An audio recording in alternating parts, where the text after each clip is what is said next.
partir do versículo 8. Enquanto você encontra aí os irmãos presentes, os internautas, queremos agradecer a Deus também pela tua vida e mandar a paz do Senhor para você, pastor Sâncio que nos acompanha, pastora Marta, que Deus abençoe a sua vida, um forte abraço, que Deus continue abençoando poderosamente. Também não podemos esquecer, tem amigos ali na nossa cidade, ali em Teoflotone, em Minas Gerais, que nos acompanham também.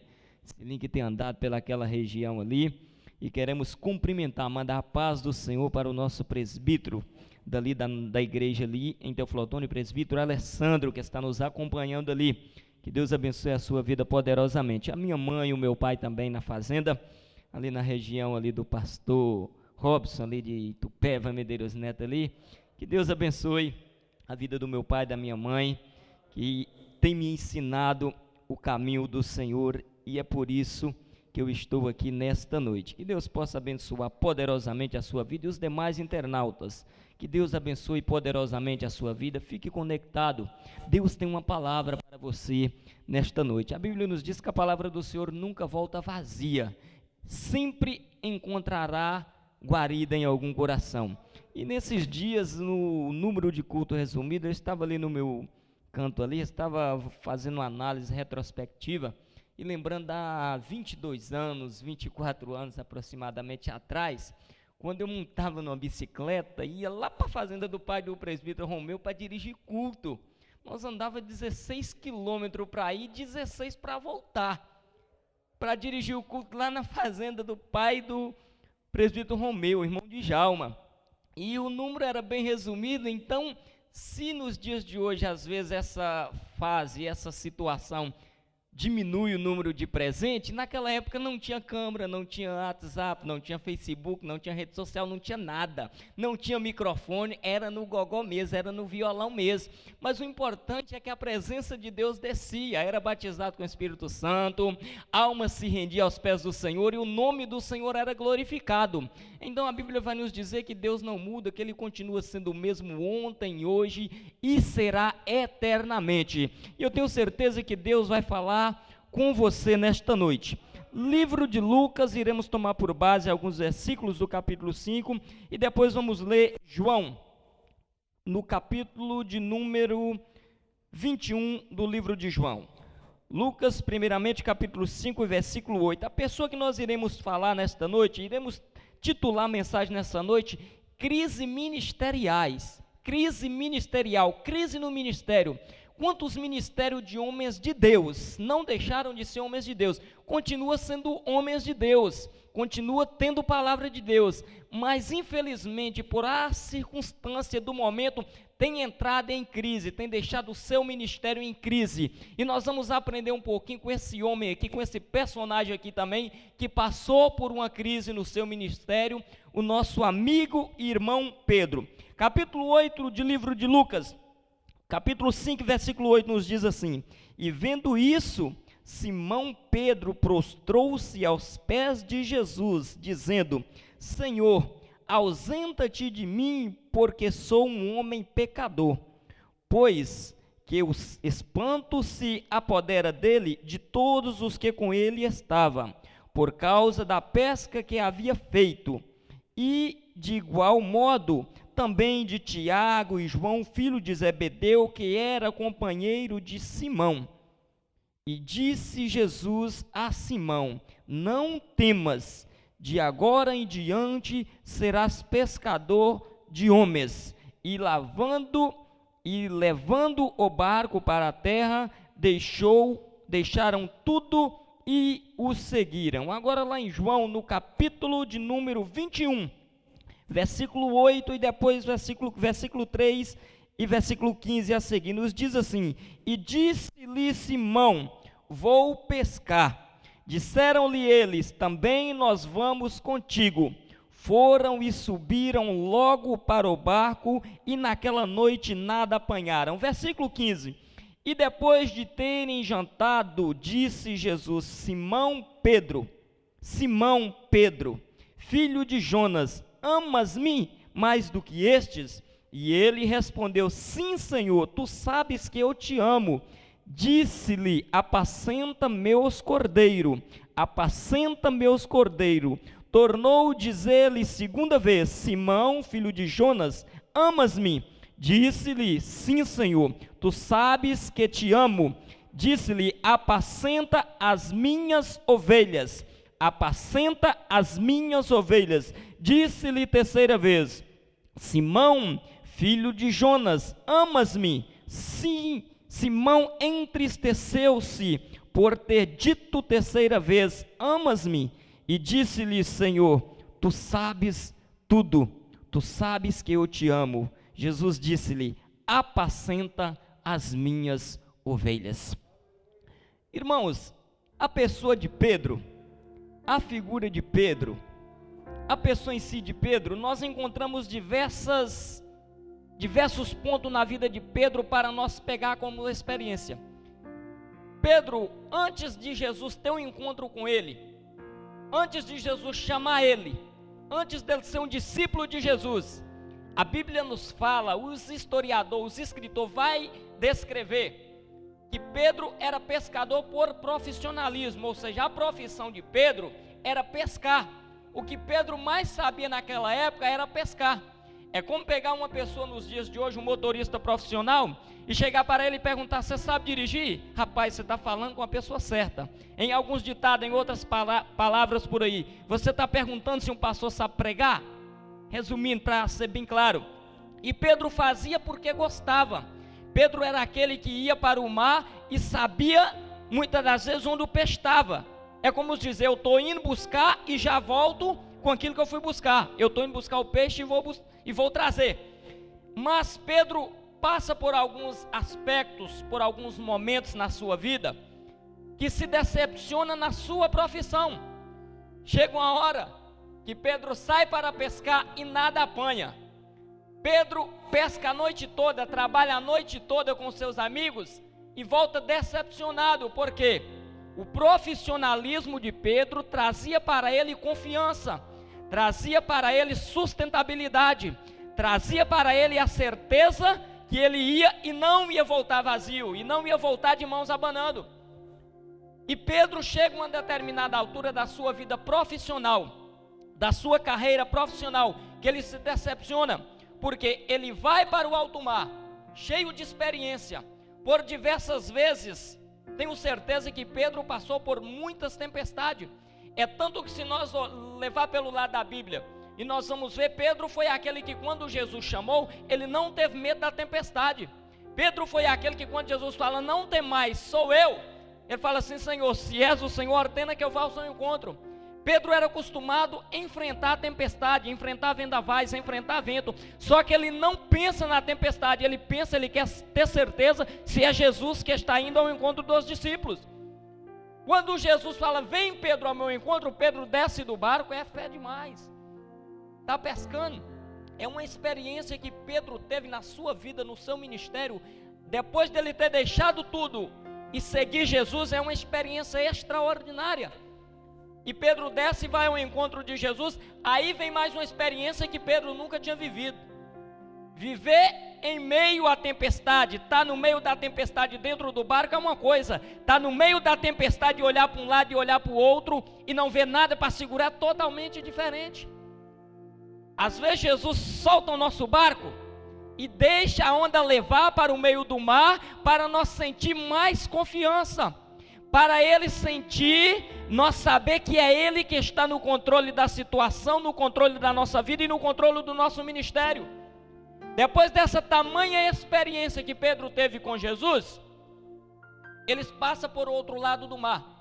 E Pedro era aquela pessoa que no seu coração, ele era corajoso, ele era aquela pessoa de coragem. Ele não media, digamos assim, ele não media a palavra, a consequência da palavra, ele chegava e soltava.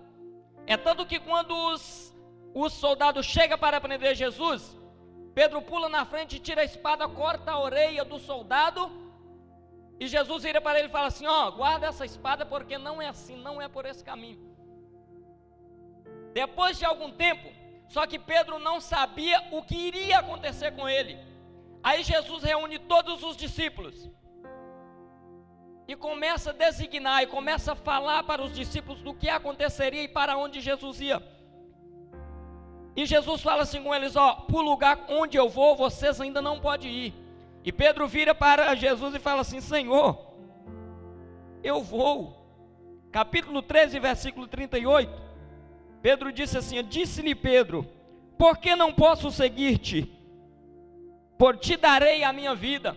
Aí Pedro ouve aquilo que ele não está preparado para ouvir. Aí Jesus responde a pergunta de Pedro com outra pergunta: tu darás sua vida por mim?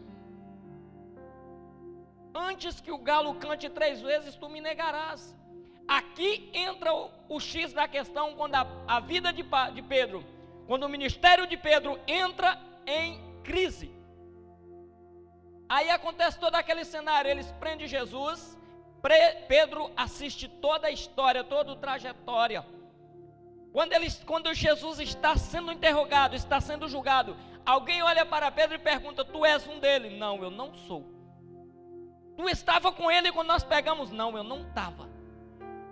Rapaz, tu é, a tua fala te condena. Quando Pedro fala assim, o galo canta, e Pedro lembra. Irmãos, raciocina comigo agora. Pedro era aquele que dormia no ombro de Jesus. Pedro era aquele que presenciou 5 pães e 2 peixinhos alimentar multidões e sobrar 12 cestos. Pedro era aquele que presenciou os demônios ser expulsos, cegos sendo vendo. Pedro era aquele que teve um milagre dentro da tua casa quando Jesus chega e cura a sogra. Pedro era aquele que estava do lado de Jesus. Aí imagina quando na terceira vez que o galo canta, quando a terceira vez que Pedro acaba de negar Jesus, que o galo canta, e Pedro faz uma análise retrospectiva da sua mente de tudo o que ele viveu, de tudo que Cristo fez para ele, de todo o companheirismo, de toda a trajetória de vida, de toda a caminhada, de todo o ministério, 3 anos de ministério de Jesus. Aí Pedro começa a pensar, e não tem juiz maior para nos julgar do que a nossa consciência. É por isso que a mesma Bíblia vai dizer, e Paulo vai dizer, lá na carta aos Timóteos: o Deus deste século tem cegado o entendimento. Porque muitos crentes caem no pecado, continua pecando, fazendo coisa errada e não sente nada. Para ele está tudo normal, porque a mente cauterizou, não tem mais consciência, não sente mais o peso da responsabilidade, não tem mais consciência espiritual. E aí agora Pedro sai dali com aquele remorso tremendo. E aqui nós aprendemos que Pedro abandona o seu ministério. Pedro decide voltar à sua profissão de origem. Porque lá no início Jesus chama ele à beira da praia, depois dele ter pescado a noite toda, e nada apanhou. Jesus manda ele voltar ao mar de novo. Ele fala para Jesus: Senhor, a noite toda trabalhamos e nada apanhamos, mas porque o Senhor manda, lançaremos a rede. Ali começa o ministério de Pedro. O que mais me impressiona é que quando Jesus faz esse mandato, que ele obedece, que ele volta com os peixes, ele decide a deixar a rede, a deixar o barco e seguir Jesus. Só que aí quando ele nega Jesus, que ele cai na consciência do que ele tinha cometido, ele volta para a sua profissão de origem. Porque lá em João, no capítulo 21, na qual lemos, a Bíblia nos fala no capítulo 3 e no versículo 21, disse assim, ó: disse-lhe Simão Pedro: vou pescar. Vamos voltar aqui ao tempo rapidinho aqui. No versículo 21, a Bíblia trata o evangelho de João, é o discípulo amado, porque João faz questão de detalhar todos os episódios, ele conta com detalhe. Cada parábola ele faz questão de detalhar os acontecimentos, ele narra os fatos de Jesus, colocando cada figura no seu lugar. É tanto que quando a mulher lá, quando Jesus chega lá e multiplica a água em vinho, ele faz questão de colocar até a quantidade de talha que tinha. João era detalhista, ele faz questão de narrar, de viver o cenário. Você já viu aquele ditado que se diz por aí: não tem coisa melhor do que você contar uma história e viver a história? É por isso que às vezes quando o crente está orando de olho aberto, está adorando a Deus de olho aberto, ele não sente a mesma coisa que ele sente quando ele fecha os olhos e começa a falar com Deus. Mas por que não? Quando nós fechamos os nossos olhos, nós começamos a pensar, nós desliga dessa terra e começamos a ligar nas coisas dos céus. Aí nós começamos a pensar naquilo que o profeta messiânico escreve no capítulo 6, no ano em que morreu o rei Uzias, eu vi o Senhor assentado sobre um alto e sublime trono, e a glória encheu toda a casa, e os serafins, cada um deles tinha 6 asas, com 2 cobria o rosto, com 2 cobria os pés, e com 2 voava, e conclamava com uma grande voz: Santo, Santo, Santo é o Senhor dos exércitos. Quando nós fechamos os nossos olhos e começamos a pensar, lá no céu tem ruas de ouro, lá no céu tem muro de cristal, lá no céu o cântico não vai acabar. É impossível nós não voltar para o mundo espiritual e nós não chorar e não se derramar na presença do Senhor. E João faz questão de detalhar, de colocar por detalhe cada coisa, narrar cada fato que aconteceu. E quando Pedro desiste do seu ministério, e acontece tudo aquilo ali que aconteceu com Pedro, e Pedro volta para pescar. Só que para cada decisão, cada ação tem uma reação. Pedro volta, e o que mais me impressiona, Pedro era tão amigo de Jesus, Jesus tinha um carinho tão especial com Pedro, que quando Jesus ressuscita, que encontra com Maria lá, Jesus manda um discípulo, Jesus manda um recado, os anjos mandam um recado, fala assim, ó, fala com os discípulos que vai para o mar, vai lá para a praia, e diz para Pedro, faz questão de lembrar o nome de Pedro, porque Jesus que sabia que Pedro voltaria para a sua profissão de origem, e que lá seria o mesmo lugar de onde Jesus chamou ele para o seu ministério, onde Jesus recomeçaria uma nova história de vida para a vida de Pedro. Começaria a contar uma nova história, um novo ministério para a vida de Pedro.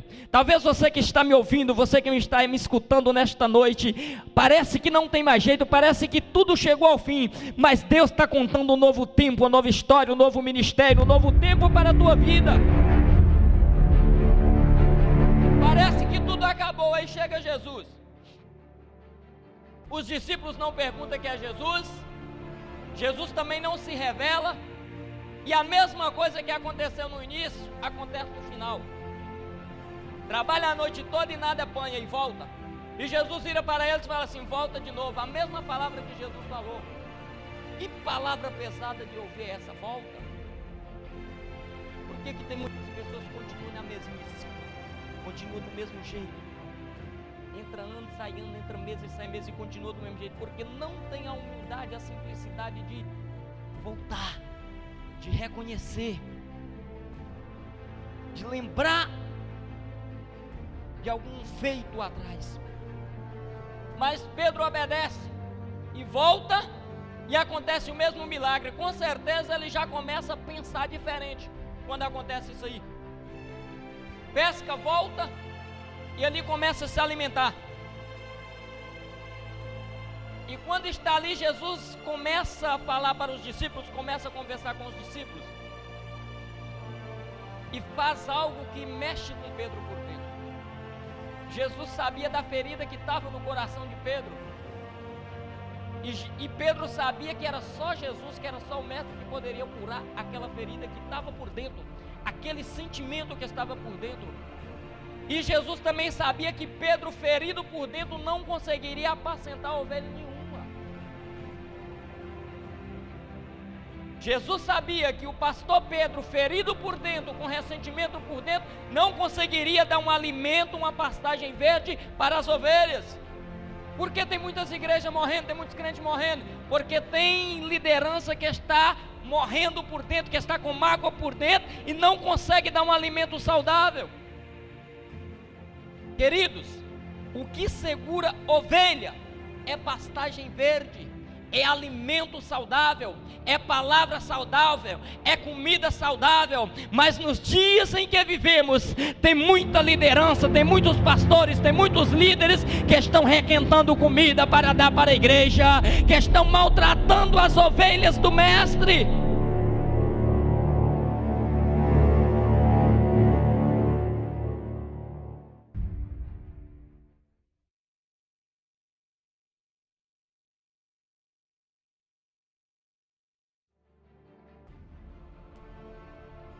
E Jesus sabia que tinha que mexer na ferida de Pedro, que tinha que trazer ao público o que Pedro fez. Aí agora imagina comigo, todos os discípulos, os 11 discípulos, não estavam os 12 porque um já tinha ido, tomou uma decisão e não teve retorno, mas estão os 11 discípulos. Aí Jesus começa a perguntar para Pedro se Pedro ama ele. Quando chega na terceira vez, Pedro entende tudo. Senhor, tu sabes de tudo. Querido, para Deus ninguém esconde nada. Dos olhos do Senhor ninguém esconde nada. A Bíblia nos fala: se eu subir ao céu, tu estás. Se eu descer as partes mais baixas, tu também está me olhando. Os olhos do Senhor estão em todos os lugares. E quando Pedro fala pela terceira vez, quando Jesus pergunta pela terceira vez, que Pedro fala assim: Senhor, tu sabes de tudo. Aí Jesus fala assim: Pedro, apacenta as minhas ovelhas. Essa palavra tem 2 semanas que está me mordendo por dentro, que está falando comigo por dentro. Por que tem pastores que não conseguem apacentar, que não conseguem cuidar do rebanho? Eu vou fazer das palavras do nosso pastor a minha palavra. Nas nossas reuniões, o nosso pastor costuma dizer que Deus não dá igreja para pastor, Deus dá pastor para a igreja. E por que tem muitas pessoas que estão morrendo? Por que tem muitas igrejas que estão fria espiritualmente? É porque o homem está querendo aquilo que não é dele, o homem está querendo administrar da maneira dele, o homem está querendo fazer aquilo da maneira que ele acha que ele deve fazer, do jeito que ele quer fazer. E Deus está falando assim: não é por este caminho. A ovelha é minha, a casa é minha, tudo é meu, quem manda é eu, o rebanho é meu. É por isso que o Senhor Jesus fala assim: Pedro, apacenta as minhas ovelhas. É por isso que Jesus chama Pedro em uma determinada altura e fala assim: Pedro, tu és pedra, e sobre ti edificarei a minha igreja, a igreja de Cristo, a igreja de Deus.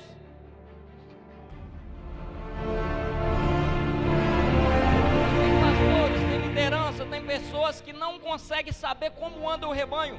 Lá em Provérbios, o sábio rei Salomão vai nos dizer no capítulo 27, versículo 23: procura conhecer o estado das tuas ovelhas, põe o teu coração sobre o rebanho, sobre o gado, sobre as ovelhas. Aí o próprio Jesus vai dizer: onde está o teu coração, aí está o teu tesouro. E quando sabe o rei Salomão vai dizer para colocar o coração no rebanho, é sentir o que a ovelha está sentindo, é conhecer a necessidade da ovelha, a precisão que ela está precisando, o que ela está precisando. Mas tem pessoas que tem alguém quebrado lá dele, e ele não está nem aí, não sente a dor do próximo.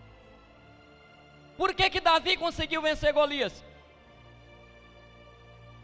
Lá em Samuel, 1 Samuel no capítulo 17, a Bíblia nos diz que quando Davi se apresenta a Saul para falar que ia disputar, que ia lutar contra Golias, o que Davi fala? Senhor, eu estava no campo apacentando as ovelhas do meu pai, veio um urso e eu, para pegar a ovelha, e eu tomei a ovelha da garra dele, depois veio um leão, e eu tomei, e fui na barba dele e matei. O que é isso? É sentir o perigo que a ovelha está passando, é conhecer que a ovelha está em perigo.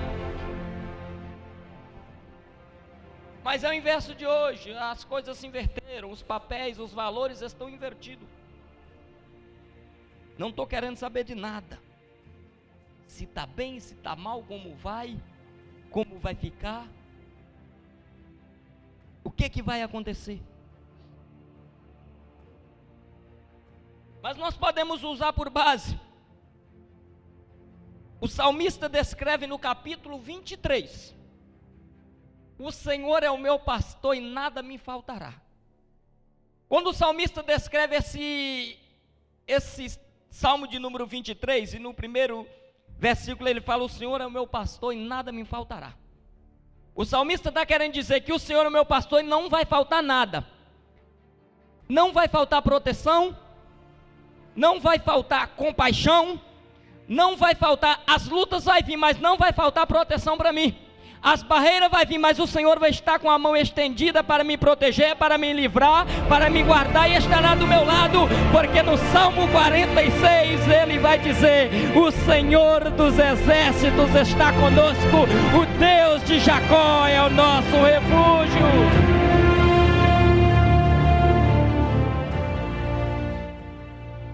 O Senhor é o meu pastor e nada me faltará. Deitar-me faz em verdes pasto, guia-me mansamente às águas tranquilas, refrigera minha alma, guia-me pelas veredas da justiça, por amor do teu nome. Ainda que eu andasse pelo vale da sombra e da morte, não temeria mal algum, porque a proteção do bom pastor está comigo, a mão do bom pastor está comigo, aleluia.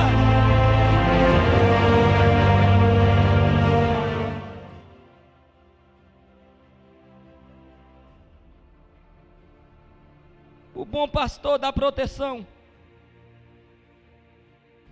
aleluias. E completa a frase dizendo assim, a tua vara e o teu cajado me consola. Aí tem umas pessoas que falam assim, eu só prego cajado, é taca. Essa pessoa que fala isso não sabe nem o significado de cajado. Mas como assim? Cajado não é para bater, cajado é para apacentar. Cajado ela é uma madeira e no cabo dela tem envergadura. Para que é essa envergadura? A envergadura é para quando a ovelha estiver fugindo do aprisco, pegar aquela envergadura e puxar a ovelha. Cajado é para apacentar. E tem mais para você que fala que cajado é só bater. Não é para bater, é para apacentar, porque quando o cajado bate no chão, a ovelha conhece que é o pastor que está batendo e volta para o aprisco.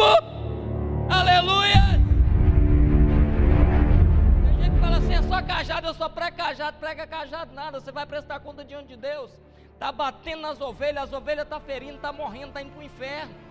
E está falando que é Deus, não tem nada de Deus. Deus é amor, Deus é o bom pastor. E a Bíblia vai nos dizer que o bom pastor dá vida pelas ovelhas, não mata as ovelhas, ensina a ovelha, dá a ovelha pastagem, dá a ovelha, carrega as ovelhas no colo e dá água tranquila às ovelhas.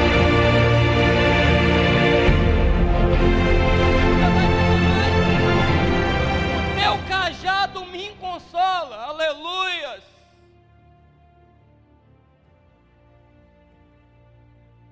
Aleluias, o teu cajado me consola. Cajado é para consolar. Consolar o quê? Consolar é dar proteção. É por isso que no versículo 1 vai dizer que o Senhor é meu pastor e nada me faltará. Não vai faltar consolo, não vai faltar proteção, não vai faltar Deus na vida. Deus conhece as nossas limitações. Aleluia! Aleluia! O bom pastor dá consolo. O bom pastor conhece. O bom pastor sente. O bom pastor guia as ovelhas pelo caminho tranquilo. Mas tem gente que está batendo, que as ovelhas estão pingando sangue e ele continua batendo. Está matando. Mas o próprio Jesus nos advertiu para concluir a nossa fala. essa classe de gente, eu deixo para você, Jeremias capítulo 23, ai dos pastores que destroem e dispersam as minhas ovelhas do meu pasto, diz o Senhor.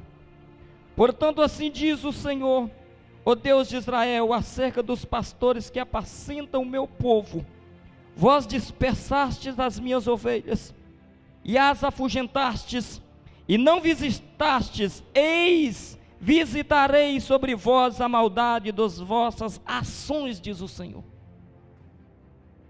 Toda ação tem uma reação, e tem reação que traz consequências graves. Mas o próprio Jesus falou, para concluir, lá em Marcos no capítulo 13, versículo 21 e 22, e então, se alguém vos disser, eis aqui o Cristo, ou ei-lo ali, não acrediteis, porque se levantarão falsos cristos e falsos profetas, e farão sinais e prodígios, para enganar, se for possível, até os escolhidos. Mas vós vedes, e eis que antes não vos tenho dito tudo. O próprio Jesus nos advertiu, o próprio Jesus falou conosco, deixou escrito, que esse tipo de gente, que essa classe de gente, que aparece batendo, falando que é cajado, aprenda uma coisa, meu querido irmão internauta, cajado não é para bater. Quando chegar alguém falar que está batendo, que é cajado, que está sentando, não é. O cajado é para trazer para o abrisco. Quando a ovelha está fugindo, o cajado serve para trazer. E os pastores naquela época carregavam o cajado, e quando batia no chão, a ovelha sabia que o pastor estava chegando. Era um sinal que o pastor dava para a ovelha, para aproximar a ovelha dele. E o bom pastor dá vida pelas ovelhas. Eu quero agradecer aqui a minha oportunidade em nome de Jesus. Quero agradecer o pastor também por ter nos confiado